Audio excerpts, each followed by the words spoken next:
Olá, Fábio, bom dia, Gil, bom dia a todos que nos acompanham aqui pelas ondas da Acústica FM. É um prazer a generosidade do convite. Eu sou juiz já há 20 anos, sou piloto há 22 e digo, né, a gente tem que fazer muita coisa na vida. E uma delas que me marcou muito foi justamente ser convidado a partir de um livro que eu escrevi chamado Trabalhista e Agora, Onde as Empresas Mais Erram. Numa entrevista que eu dei para o William Vac, na Globo News, na época, se não me engano, ou já na CNN, não lembro, mas era em 2014 isso, que eu escrevi em 2014, a entrevista foi depois, e o presidente da República me chamou para conversar no Palácio do Planalto sobre a possibilidade de se modernizar a lei trabalhista, né? E eu recebi com muita alegria esse convite, porque comecei a trabalhar com 14 anos numa torneira mecânica, vim de uma família humilde e receber um convite desses, entrar pela porta da frente no Palácio do Planalto, para poder ter a chance de alterar uma legislação da década de 40. Hoje, esses dias um dos meus filhos falou, poxa pai, ele tem 21 anos, poxa vida, a tecnologia está lenta. Eu falei, como que está lenta? Veja a diferença de concepção das gerações.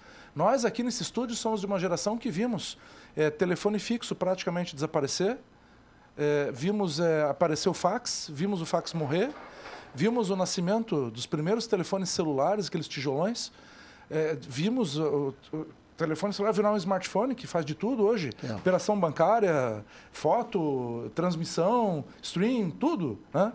E estamos vendo o nascimento da inteligência artificial, como que a tecnologia está se desenvolvendo, né? E como que nós convivíamos no mundo do trabalho, porque se você analisar, você trabalha 8 horas por dia. Você passa mais tempo quase trabalhando do que em casa, com outras atividades que você tem, com a família. Então, assim, como que a gente convivia ainda com uma CLT de 1940? Precisava mudar, precisava alterar.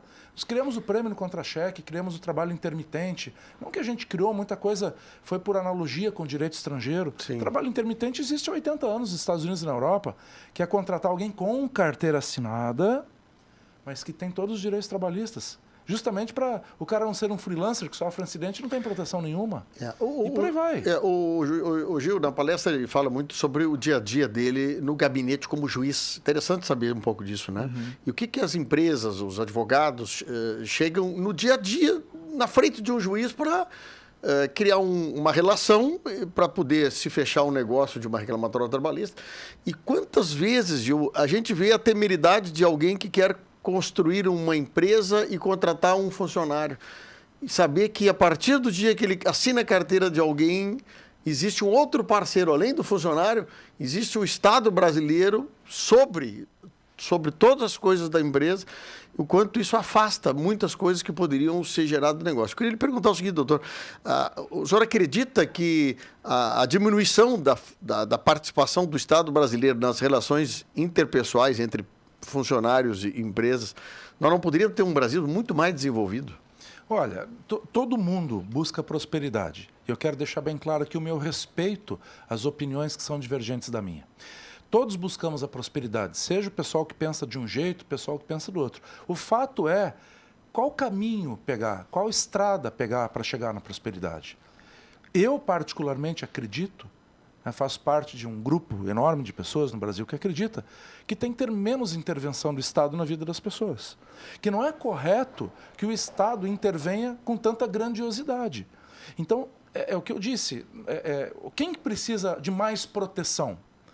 O sujeito que está construindo uma meia-água, auxiliar de pedreiro, às margens do rio Araguaia, lá no Tocantins, que tem pouco acesso à cultura, à informação, pouco acesso ao direito, a um celular, até a um advogado, ou um médico pós-graduado que ganha 40 mil por mês e gerencia uma UTI na Avenida Paulista, em São Paulo.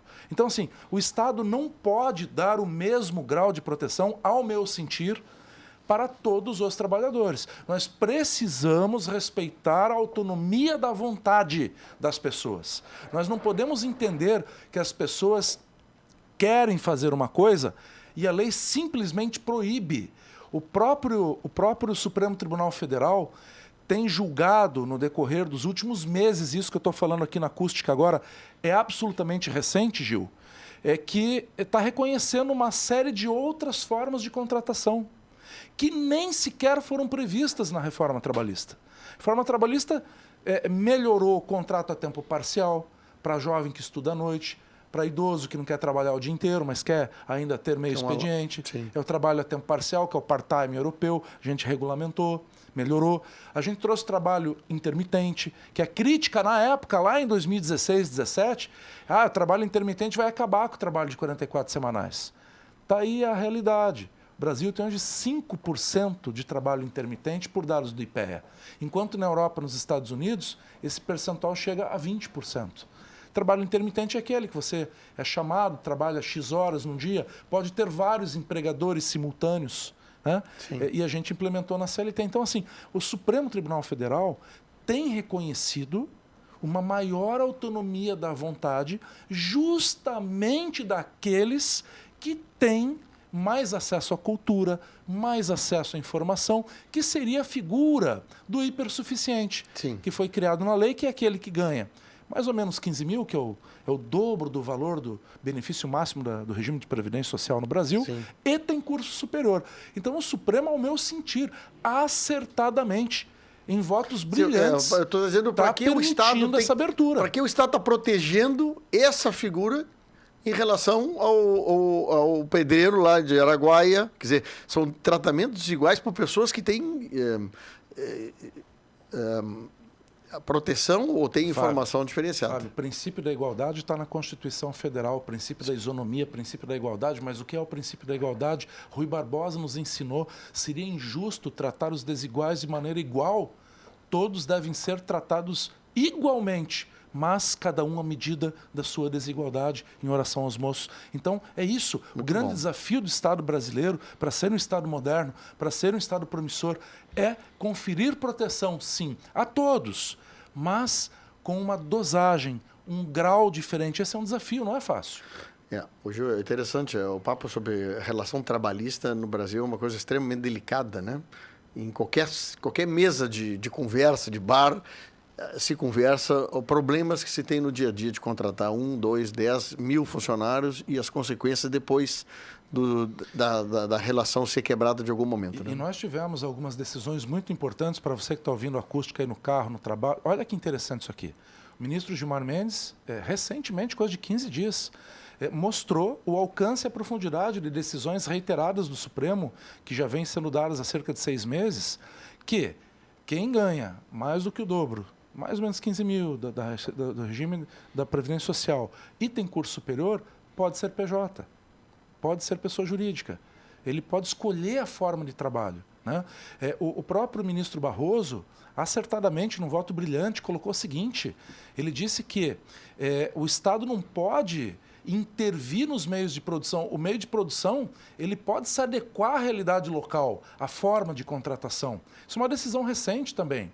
E a ministra Nancy Andrighi, no STJ, Superior Tribunal de Justiça, teve uma decisão muito interessante agora, a questão de 15 dias, Fábio, que disse o seguinte, quando houver um contrato cível na frente da pretensão de um reconhecimento de vínculo empregatício, então, para traduzir o juridiquês aqui para o público, o que é um contrato cível? É o MEI, é o PJ, é um contrato de autônomo. E o cara quer o reconhecimento do vínculo empregatício na Justiça do Trabalho, primeiro tem que desconstituir, seja por fraude, por nulidade, esse contrato civil primeiro.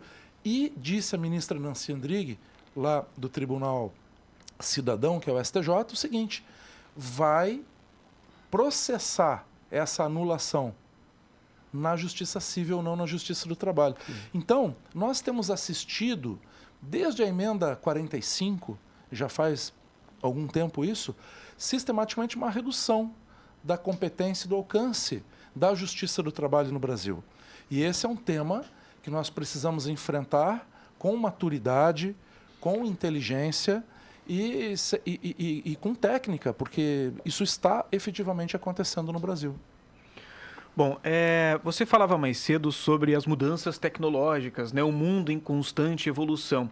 E o mercado de trabalho também é assim. A gente pode citar vários exemplos, né? Algumas profissões que não existem mais, né? Acabaram sendo extintas, novas profissões que estão surgindo, e a gente sabe que nos próximos anos teremos muitas outras a gente nem imagina qual é a profissão dos nossos filhos, dos nossos netos, né? Porque a gente não sabe como é que vai ser a evolução até lá.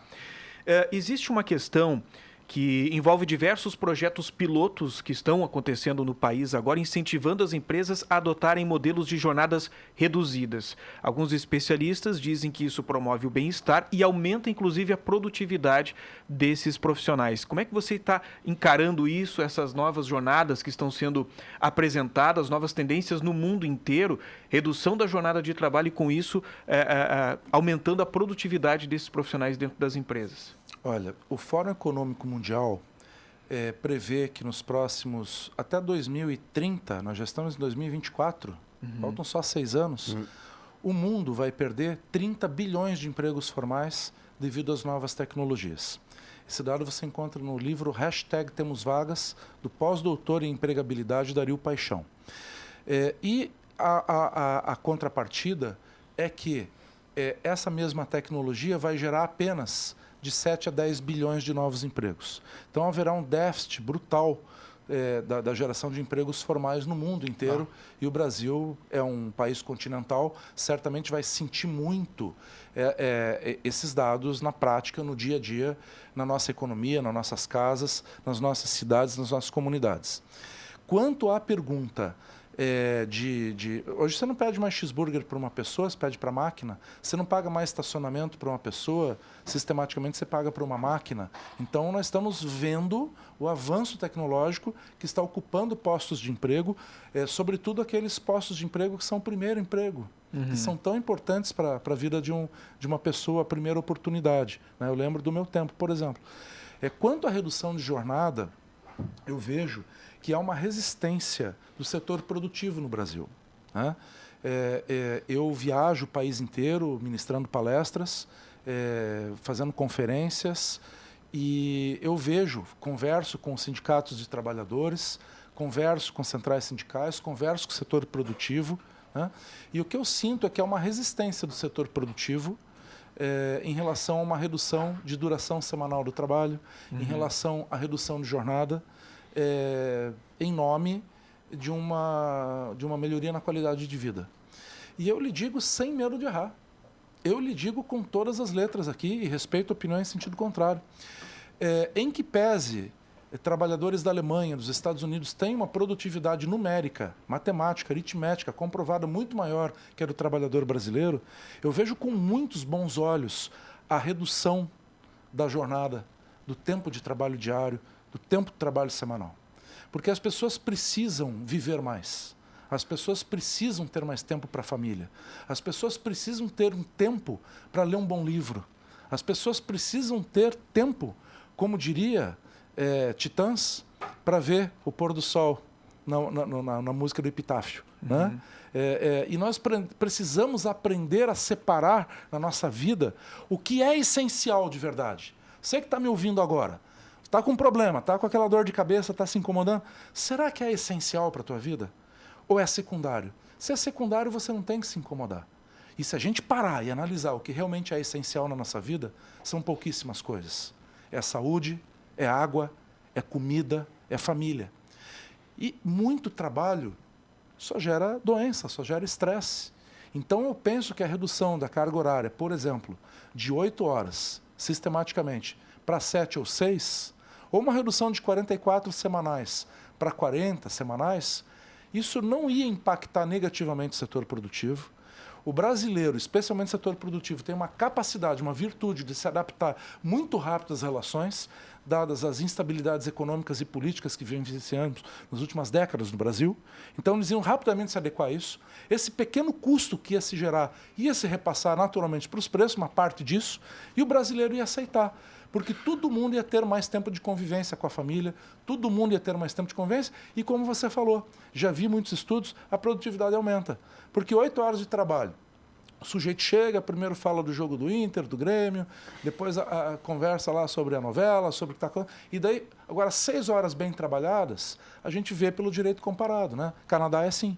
No Canadá, as empresas adequam o horário dos estudantes ao serviço, pela falta de mão de obra. No Canadá, é muito comum, seja uma panificadora, seja um grande supermercado ou uma loja de shopping center, todas elas têm uma placa na entrada, uma plaquinha do tamanho de uma folha de A4, horário de funcionamento. E os horários são bem diferentes do que nós estamos acostumados aqui no Brasil. Até porque não faz sentido, todo mundo entra às 8 e às 18, porque sobrecarrega o trânsito, sobrecarrega os ônibus. E lá, o sujeito abre às 9 na terça, fecha às 16. Lá é assim.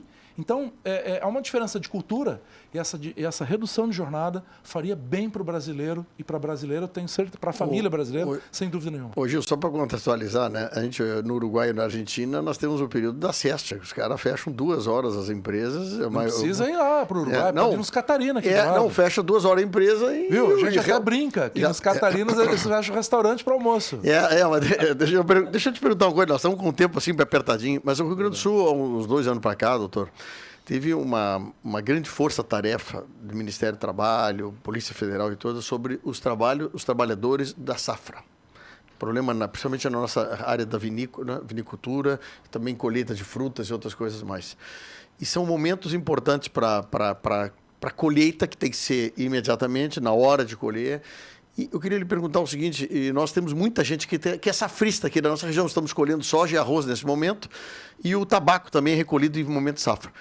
Qual é o olhar da Justiça do Trabalho no que diz respeito ao trabalho de safrista? Daquele que entra, fica 2 meses, 3 meses, condições de trabalho, condições de se alimentar, muitas vezes está longe da propriedade, da sede, tem que comer a marmita embaixo da árvore, por exemplo. Como é que é a sua visão sobre esse assunto? Bom, o contrato de safra é previsto como um contrato por prazo determinado. Sim. E tem peculiaridades próprias desse tipo de trabalho. O que eu percebo na prática do dia a dia é que no momento da safra, como o Fábio bem colocou, há um time para aquela colheita. Tem que ser colhido naquele período, porque senão vem a água, a umidade, estraga, Sim. Tem que colher, tem que passar.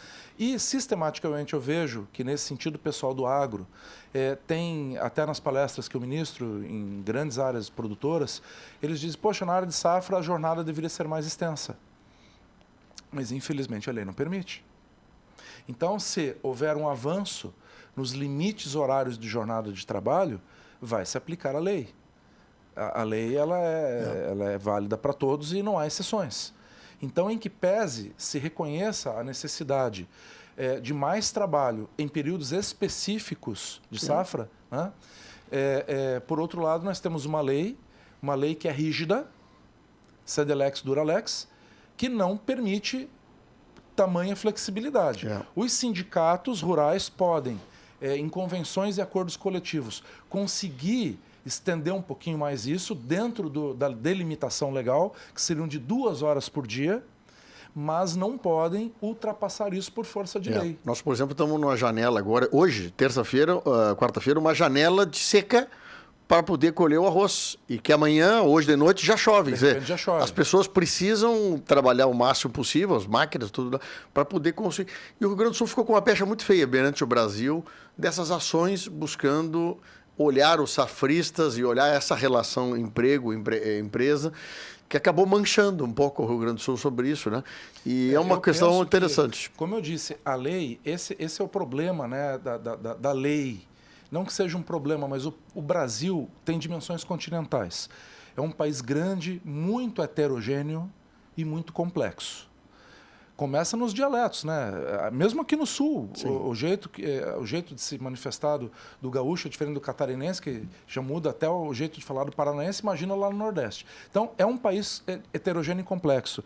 Eu penso que essa questão da safra, essa necessidade tanto do produtor como do trabalhador, que tem que ter uma limitação de jornada para ter uma dignidade, isso precisaria ser repensado, precisaria ser debatido e precisaria ser votado novamente para que se permitam, eventualmente, algumas janelas, como você bem colocou, com esquemas de compensação especiais.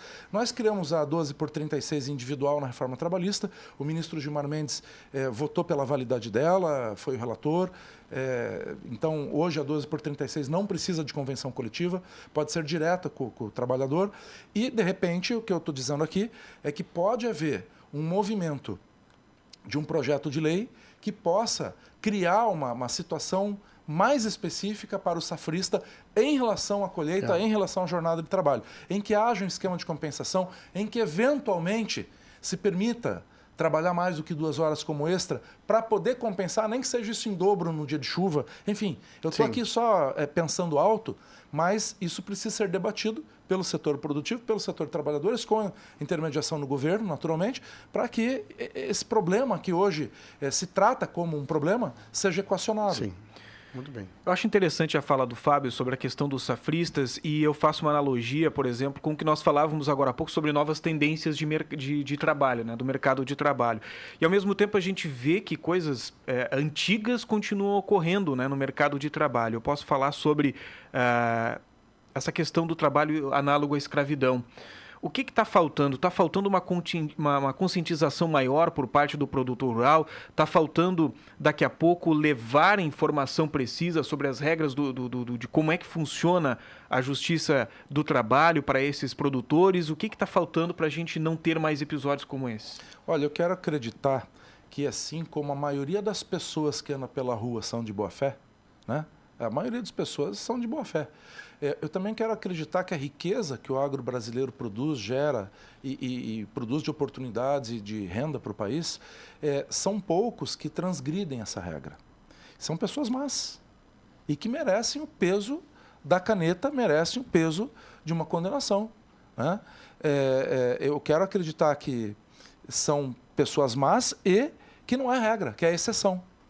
Mas são exceções que, pelo tamanho do país, o Brasil é muito grande, volta e meia acontece no estado, acontece no outro estado, acontece no outro estado. Isso é reverberado na mídia. Então, assim, o agro não tem esse escopo. Eu não vejo que o agro tem esse escopo. O agro produz muita riqueza, é um setor da economia brasileira muito rico. Por outro lado, os casos que acontecem, e acontecem de fato, aconteceu no Paraná, aconteceu no Rio Grande do Sul, acontece no Nordeste brasileiro, acontece no Centro-Oeste, eles precisam ser punidos. Eu não vou dizer exemplarmente, porque a lei é válida para todos. Simplesmente se aplica a lei. Não é admissível que no momento que nós vivemos, de tamanha tecnologia, as pessoas ainda se sujeitem, sejam sujeitadas a um trabalho com condição análoga de escravo. Eu tive a oportunidade na cidade de Tiradentes, interior de Minas Gerais, conhecer onde ficavam os escravos, né, numa viagem que fiz com a minha esposa. E ela é mineira, então me levou lá para Tiradentes, e a gente via até os jornais da época, e é muito marcante isso, é muito chocante isso. Uma coisa é você discutir políticas positivas, inclusivas para os negros, discutir isso acaloradamente, com emoção, mas quando você vai conhecer onde os escravos realmente moravam, viviam, como trabalhavam, como eram tratados, isso é muito chocante, né? Chega a me arrepiar aqui de lembrar do que eu vi lá, né? Então, assim, não é a regra que o agro tenha esse perfil, mas quando acontece, a Polícia Federal, porque isso é um assunto federal, o Ministério Público do Trabalho, a própria Secretaria Regional do Trabalho e Emprego do Ministério do Trabalho e a Justiça vão agir. Não tenho dúvidas. O mínimo de dignidade da pessoa humana, numa régua que nós temos, que é muito díspare no Brasil, nós temos que traçar. E nós estamos aqui como autoridades para proteger que nenhum trabalhador nesse país seja sujeitado a uma condição análoga de escravo. Bom, a gente não pode encerrar, Fábio, esse nosso bate-papo aqui hoje sem antes eu dar os parabéns ao Sicoob, né, por proporcionar para toda a nossa região uma palestra importante como essa. Eu vejo essa palestra com bons olhos para os empregadores aqui da nossa região, que conseguem entender melhor como funcionam e tirar as suas dúvidas sobre alguns processos trabalhistas, os próprios empregados também. E eu acredito que até para um próprio juiz, né, que tem ali a caneta muitas vezes para aplicar a lei, a legislação brasileira em determinadas situações, conhecer as realidades, né, do interior, conhecer como funciona, né, essa realidade, por exemplo, aqui dos empresários da nossa região. É muito marcante, é muito interessante conhecer o quanto o Brasil é grande, o quanto as culturas são diferentes, né?